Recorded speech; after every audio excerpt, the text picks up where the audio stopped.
இப்போது தமிழ்நாட்டில் தேர்தல் தேதி அறிவிச்சாச்சு. 4 அணிகள் இருக்கின்றது. அதில் எந்த அணியை நீங்கள் ஆதரிக்க போகிறீங்க?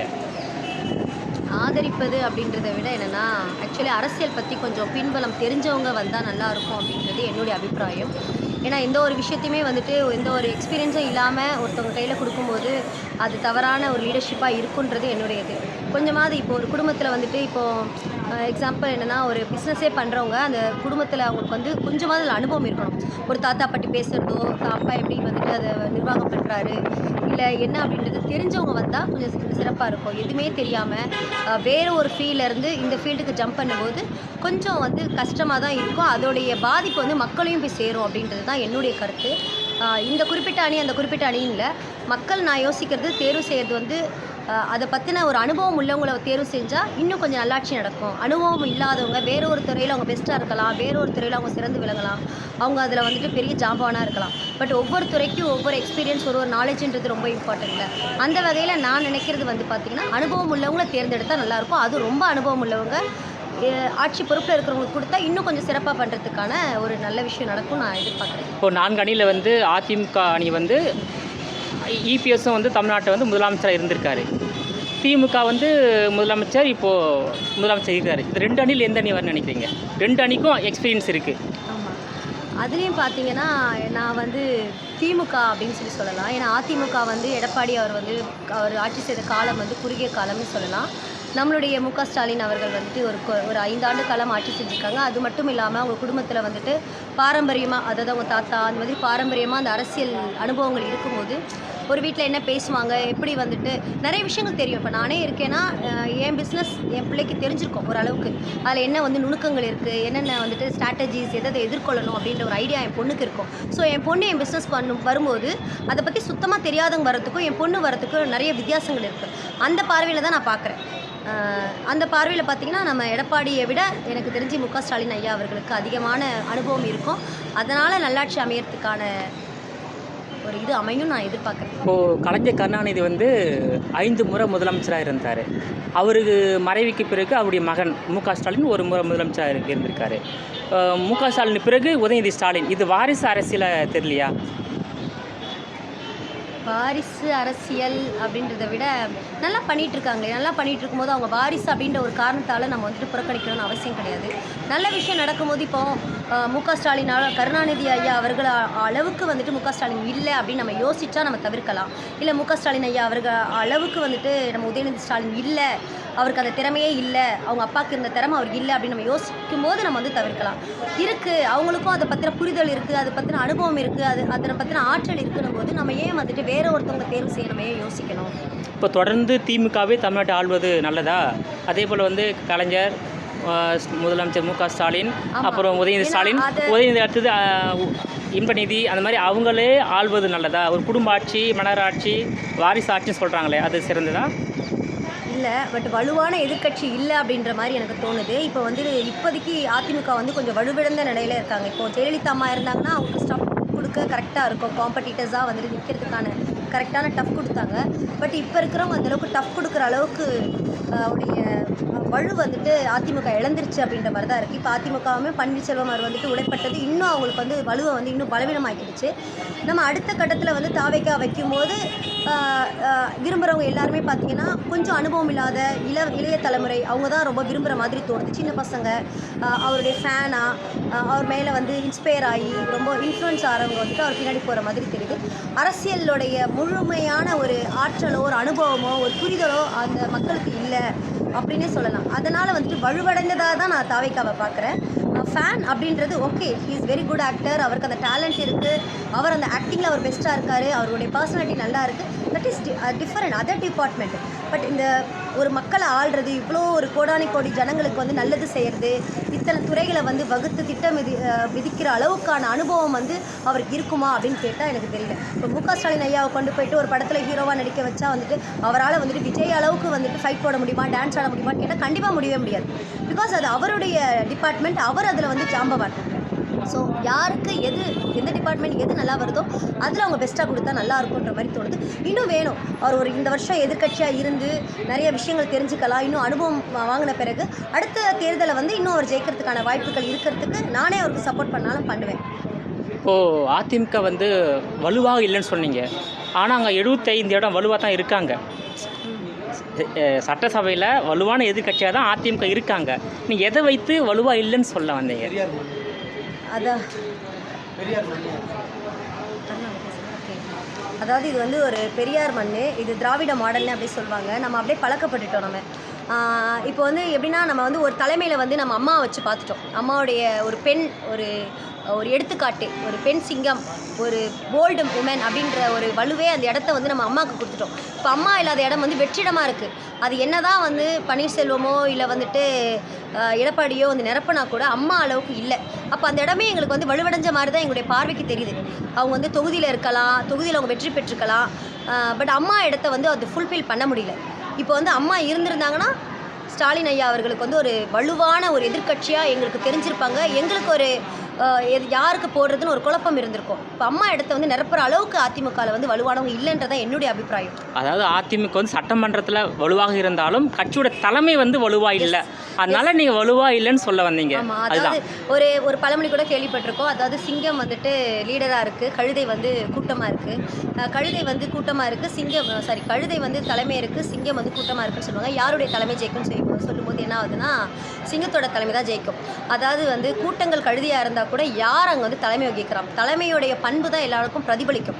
ஸோ அப்படி தான் வந்துட்டு நாங்கள் அதிமுகவில் வந்து யார் எப்படிப்பட்ட குறைபாடுகளோட குறைந்த திறனோட தன்மையோடு இருந்தால் கூட தலைமை அப்படின்றது சிங்கமாக இருந்ததுனால அவங்களுடைய தலைமை பண்பு தான் எல்லாருக்கும் பிரதிபலிச்சிச்சு. இப்போ அவங்க இல்லைன்னும் போது கூட்டமே சிங்கமாக தெரிஞ்சால் கூட தலைமை பண்பு இல்லை. உங்களுக்கு அது புரியுதான்னு எனக்கு தெரியல. புரியுது. ஓகே, இப்போது கலைஞரை முதலமைச்சராக மக்கள் ஏற்றுக்கிட்டாங்க. கலைஞருக்கு பிறகு தற்போதைய மு.க. ஸ்டாலின் அவர்களை முதலமைச்சரை ஏற்றுக்கிட்டாங்க. முதலமைச்சருக்கு பிறகு உதயநிதி ஸ்டாலினை தமிழ்நாட்டு மக்கள் நீங்கள் உள்பட முதலமைச்சராக ஏற்றுப்பீங்களா? இல்லை, இது வந்து இன்றைக்கி ஸ்டாலின் ஐயா அவர்களுக்கு எங்களுக்கு நிரப்பமாக ஓகே, கருணாநிதி ஐயா அவர்களுக்கு ஒரு அந்த இடத்த நிரப்புற அளவுக்கு திறன் இருக்க மாதிரி தெரியுது. உதயநிதி ஸ்டாலின் வந்து இப்போ தான் வராரு. இன்னும் அவர் எங்களுக்கு வந்து அந்த அளவுக்கு வந்து புலப்படலை. அவருடைய வேகம், இன்னும் அவருடைய பண்பு, அவருடைய திறமை எல்லாமே எங்களுக்கு இன்னும் கண்ணோட இன்னும் தெரியறதுக்கு காலம் இருக்குது.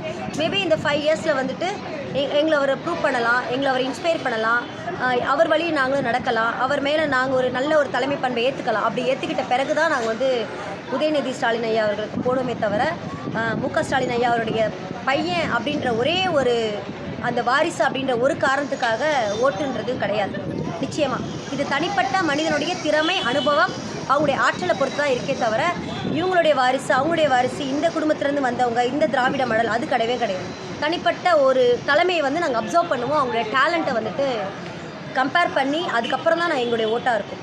அதாவது 2026 நடைபெறக்கூடிய தேர்தலில் முதலமைச்சர் மு.க. ஸ்டாலின் தலைமையிலான திமுகவை ஏற்றுப்பீங்க, ஆனால் உதயநிதி ஸ்டாலின் தலைமையிலான திமுகவை ஏற்றுக்க மாட்டீங்க. அனுபவம் இல்லைன்னு சொல்ல வரீங்க. ஆமாம், அவருக்கு இன்னும் அனுபவம் பத்தாது. இன்னும் ஒரு தடவை வந்துட்டு மு.க. ஸ்டாலின் ஐயா அவரே இருந்து ஒரு வழி நடத்தலாம், ஒரு மாடலாக இருந்து காட்டலாம் தான் பையனுக்கு. அந்த மாடலை அவர் பிடிச்சிக்கிட்டு அதே மாதிரி அவர் நடந்தால் அவர் நம்ம தேர்வு செய்யலாம். இல்லை அதுக்கு இடையில வந்துட்டு விஜய் அவர்கள் வந்து தன்னுடைய அரசியல் அனுபவத்தை இன்னும் கூட்டி அவருக்கு ஈடாக வரும்போது உதயநிதி ஸ்டாலினுக்கும் விஜய்க்கும் ஒரு டஃப் கொடுக்கலாம். அப்போ நாங்கள் கம்பேரிசன் பண்ணுவோம், யாருடைய திறனும் தலைமை பண்பும் நல்லா இருக்குன்றதை பார்த்துட்டு நாங்கள் விஜய்க்கு ஓட்டளித்தாலும் ஓட்டளிப்போம். அதாவது முதலமைச்சர் மு.க. ஸ்டாலினுக்கு பிறகு தமிழ்நாட்டு அரசியலில் வந்து உதயநிதி ஸ்டாலினா நடிகர் விஜயா, ஆமாம், அதில் யார் சிறந்த நிர்வாகமோ அவங்களுக்கு ஓட்டு போடுவீங்க. அனுபவத்தோடையும் திறமையின் அடிப்படையில் தான். இப்போ கண்ணை மூடிக்கிட்டு அவர் நடிகர்ன்றதுக்காக, அவர் என்ன பிடிக்குன்றதுக்காக, அவர் அழகாக நடிக்கிறாருன்றதுக்காக நான் ஓட்டு போடுவேனான்னு கேட்டால் இல்லை. இவர் மு.க. ஸ்டாலினோட பையன்றதுக்காகவோ இல்லை கருணாநிதியோட பேரன்றதுக்காகவோ இல்லை திமுகவுடைய வாரிசு குடும்பன்றதுக்காகவோ ஓட்டு போடுவான்னு கிடையவே கிடையாது. 2 பேருக்குமே இருக்க வேண்டியது அனுபவமும் திறனும். ஏன்னா இவ்வளோ மக்களையும் ஆள போகிறவங்க அவங்களுக்கு ரொம்ப தெளிவு இருக்கணும். ஒரு டிஸ்ட்ரிக்ட் கலெக்டராக தேர்ந்தெடுக்கிறதுக்கு அவ்வளோ திறன் இருக்கணும்னு அவ்வளோ எக்ஸாமினேஷன்ஸ், ப்ரிலிம்ஸ் அது இதுன்னு வைக்கும்போது ஒரு நாட்டை ஆளக்கூடிய அந்த தலைமை பண்பு, அந்த லீடர்ஸ், அந்த சீஃப் மினிஸ்டர் அப்படின்ற ஒரு பதவிக்கு நிச்சயமாக அனுபவம் வேணும், புரிதல் வேணும், கொஞ்சம் பொறுமை வேணும். இது எல்லாமே கற்றுக்கிறதுக்கு காலம் இருக்குது. ஸோ இவ்வளோ சின்ன வயசில் அவரால் வந்து இவ்வளோ பெரிய நாட்டை ஆட்சி செய்ய முடியுமா, தமிழ்நாட்டை ஆட்சி செய்ய முடியுமான்னு கேட்டால் சந்தேகம்தான். இந்த இடத்த வந்து நம்ம மு.க. ஸ்டாலின் ஐயாவுக்கு கொடுத்து அவர் வழி இவர் நடந்தால் வந்து பெஸ்ட்டு. அந்த டைமில் மேபி விஜய் அவர்கள் வந்து திறனை வளர்த்துட்டு அனுபவத்தை வளர்த்துட்டு நல்ல இன்னும் அவர் ஒரு வலிமை பெற்ற ஒரு குழுவாக வரும்போது அவருக்கு ஓட்டளிக்கிறதுக்கு வாய்ப்புகள் இருக்குது, அவர் வரத்துக்கும் வாய்ப்புகள் இருக்குது. இப்போது நாம் தமிழ் கட்சியினுடைய தலைமை ஒருங்கிணைப்பாளர் சீமான் அவர் ஒரு அணி, அவர் தேர்தலில் கூட்டணியை அமைக்காமல் தனித்தே போட்டியிடுகிறார். அவருக்கான வாய்ப்பு எப்படி இருக்குது? இல்லை, சீமான் வந்து பேச்சு திறமை அவருக்கு உண்மையாகவே பாராட்டுக்குரியது. அவரோட பேச்சு திறமை நான் சொன்ன மாதிரி தான். விஜய்க்கு வந்து நடிப்பு திறமை இருக்குன்னா சீமானுக்கு பேச்சு திறமை இருக்குது. பட் மறுபடியும் இங்கேயும் வர இது என்னென்னா அரசியல் அனுபவம் எப்படி இருக்குது, பேசிட்டா ஆண்டுருவாங்களா அப்படின்ட்டு. ஸோ ஒரு டேரக்டராக இருந்து ஒரு சினிஃபீல்டில் இருந்து அவரும் வராரு. வந்துட்டு அவருடைய பலம் அவருடைய கூட்டம் வந்து கொஞ்சம் குறைவாக தான் இருக்குது. அவர் சொல்லிக்கிற அளவுக்கு வந்துட்டு பெருசாக மக்கள் மனசில் ஏதாவது ஒன்று செஞ்சு மனசு இடம் பிடிச்சிருக்காரு அப்படின்னு கேட்டால் குறைவு தான். அப்படி தான் சொல்ல முடியும். இப்போ நிறைய திட்டங்களை கொண்டு வந்திருக்காங்க, மு.க. நிறைய திட்டங்களை கொண்டு வந்திருக்காங்க.